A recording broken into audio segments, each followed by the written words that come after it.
Alright guys, it's time to come clean. I have a major problem.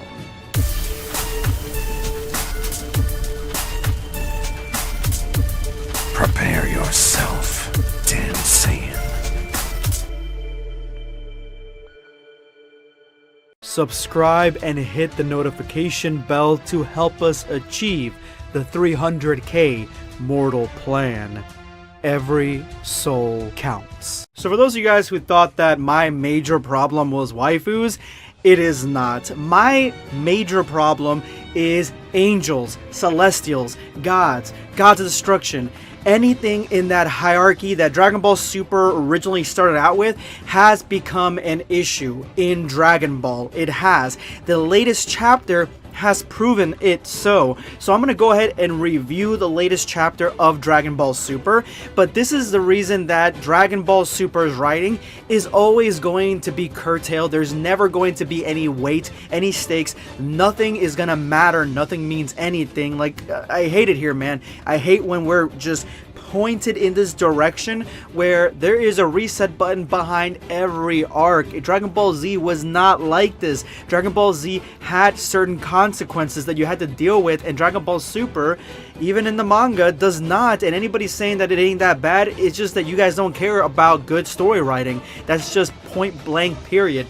Good story writing, good arcs, really crazy good arcs have stakes and weight to them, consequences, things that happen in the end, things that change that are severe. Now, what happened in this chapter, Toyotaro, I think, is going into the direction that he wants there to be stakes, but I feel like Toriyama and maybe everybody over there behind the scenes are pulling him back from it. They don't want him to make Dragon Ball too depressing, too intense, even though Dragon Ball Z and Dragon Ball Original was and had those moments, but they don't want that to happen. So I can see Toyotaro, my man, he's trying to have some weight behind the situations that are happening in Dragon Ball Super, but unfortunately he's curtailed by everybody else there. Free Toyotaro, let him tell the stories that he wants the way that he wants. So we begin Dragon Ball Super Chapter 67 with the defeat of Moro. Everything is great now because Moro is completely gone and everyone celebrates. And one of the things that I liked was that Vegeta, instead of celebrating, he seems like he isn't very content on exactly how the ending of this arc went. And I'm hoping that this is Toyotaro telling us that he's going to go in a different direction, because he went to Planet Yardrat to find techniques that will help them against Moro, and eventually those techniques did help defeat Moro, but at the same time he completely abandoned becoming strong enough to defeat Moro, and Goku, just because he's the main character, got those powers. So I hope that Vegeta either goes the route of Ultra Instinct and trying to gain that power, or goes the route of going back to Yardrat and just training there as much as he can and learning all their secrets, instant transmission, everything. I want him to know it all and be a master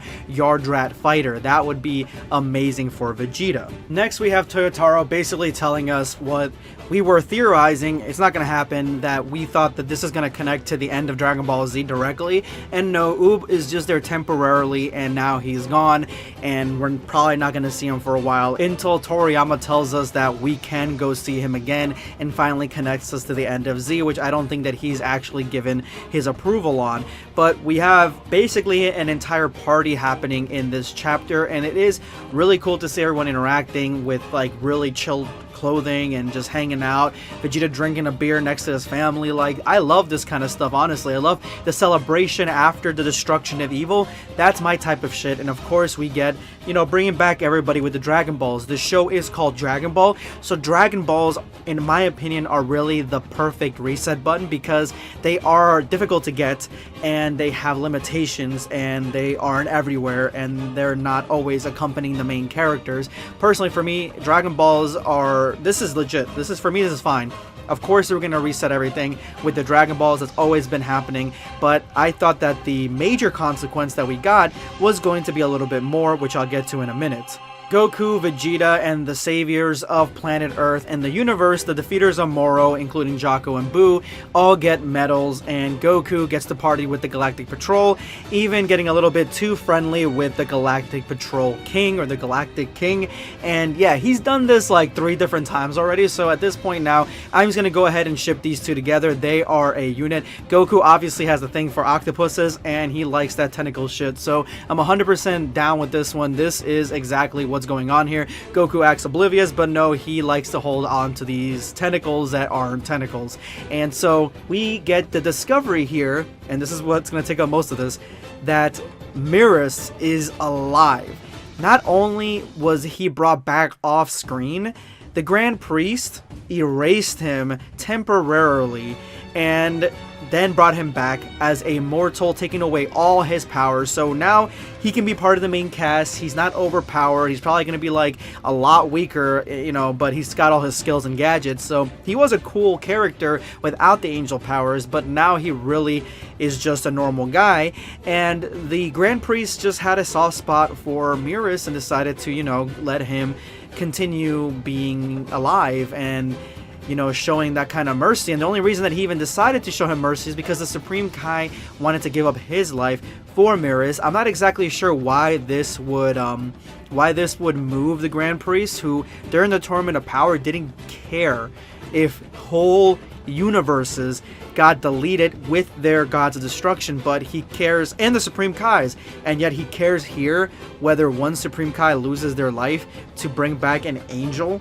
So I would have just killed Kai right there, killing Beerus, and then bringing back Mirus. At least have an equivalent exchange of some kind, have something that matters. And it just, again, this is the problem. The angels, they are tremendous plot ruiners. They are tremendous dulling the knife of the story. They just make everything boring. The Grand Priest is, or was, intimidating, and now he is not. He brought back this guy because he was moved by the Supreme Kai's sacrifice, even though he was going to kill the universes and all of them to begin with.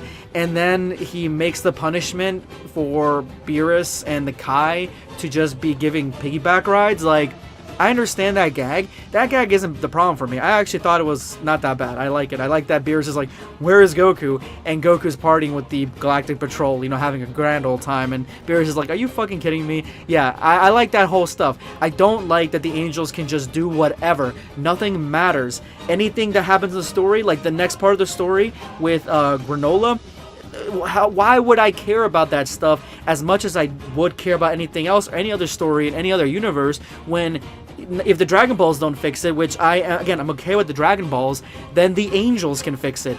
And the thing that sucks is that the Grand Priest seems to have a hard-on for Universe 7, and then Beerus and Whis are always there. They're always part of the story. They're always following Goku and Vegeta around. They're always on Earth with Bulma, so they are always part of the plan. And they basically make it so nothing really matters. I wasn't afraid until we found out that Mirus could die on his own. I really wasn't afraid of anything lasting happening. And then we found out that Mirus can die if he breaks the laws. And I was like, okay, this is a cool little, like, this is crazy kind of lore that we're getting for Dragon Ball. So more than likely he's gonna sacrifice himself, which he did, and was the most touching moment in the whole arc, in my opinion.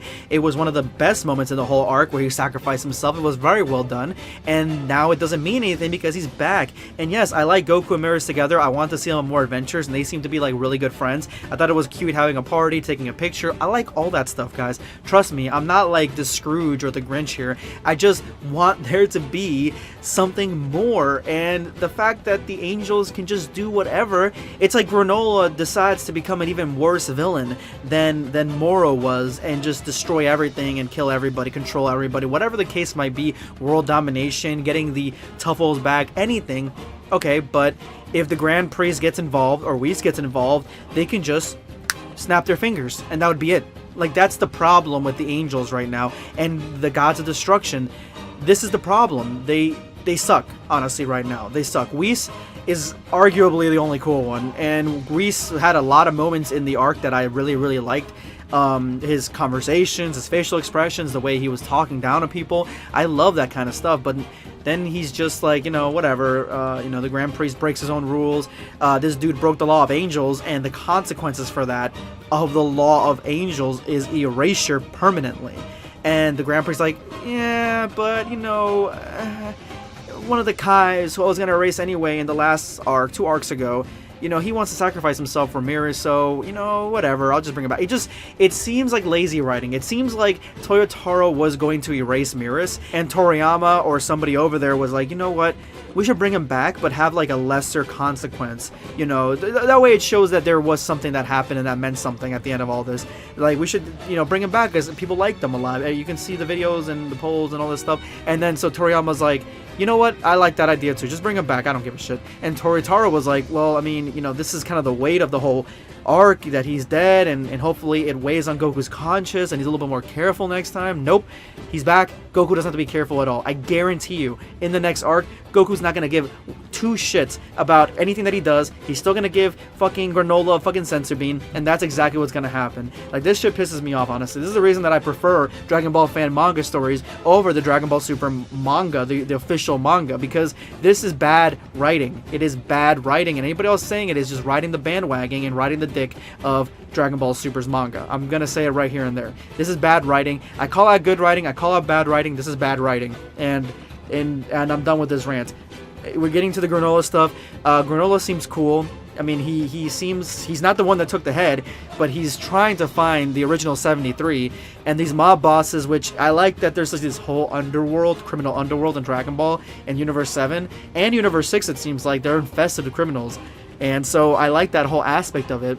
And they take the head for nefarious reasons to make clones, but it seems like Granola can dispatch these clones relatively easily, and that's fine with me. I like them. I like that he can use Ki Blast. I like his design. I mean, he kind of looks like Rick from Rick and Morty. Like, if you look at the colored version, he looks exactly like that. But besides that, he's not too bad. I don't mind him. But whatever his plan is, I know there's not going to be any negative side effects at all for anybody, as long as the angels aren't changed and Beerus and these consequences aren't, heavier. There's nothing that's gonna keep the story being more than what it is, and it's just a fun little adventure.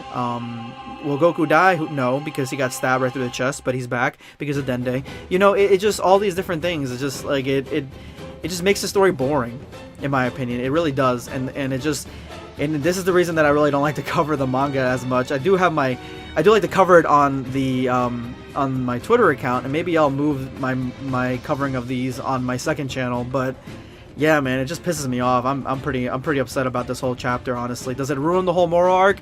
No, it doesn't, but it brings it down a whole point. Like, the Moro arc for me was at an 8, now it's at a 7. Yep. Let me know what your thoughts are on this whole story and on this chapter. Let's see who won hashtag End of Video Squad. The winner of today's hashtag End of Video Squad, the soul that decided to stay till the very end of my previous video and drop hashtag End of Video Squad on their comment, is going to be Sam Steve Qua. Hey Blackscape, what's your favorite snack? My favorite snack is, I love protein bars. But I kind of have to eat those because I try to work out as much as possible, and I have to intake a lot of protein just to keep the muscles that I have, the muscle mass that I have anyway. So I like to eat protein bars. But if I had like a snack where it was like not healthy at all and just something that I really like and whatever, I'll eat it, is Tostitos Lime. Like, if there's a Tostitos Lime bag in this house, it is gone. Like, it is gone before the end of the night that I buy it. And it's not just me, my kids love it too, but I love it. I can't, that's why I can't buy it too often, because it's not good for my my health or my weight. Anyway, thank you so much for your comment, Sam. This is going to be Blackscape signing off. Take care, guys. Subscribe for more content. Or perish.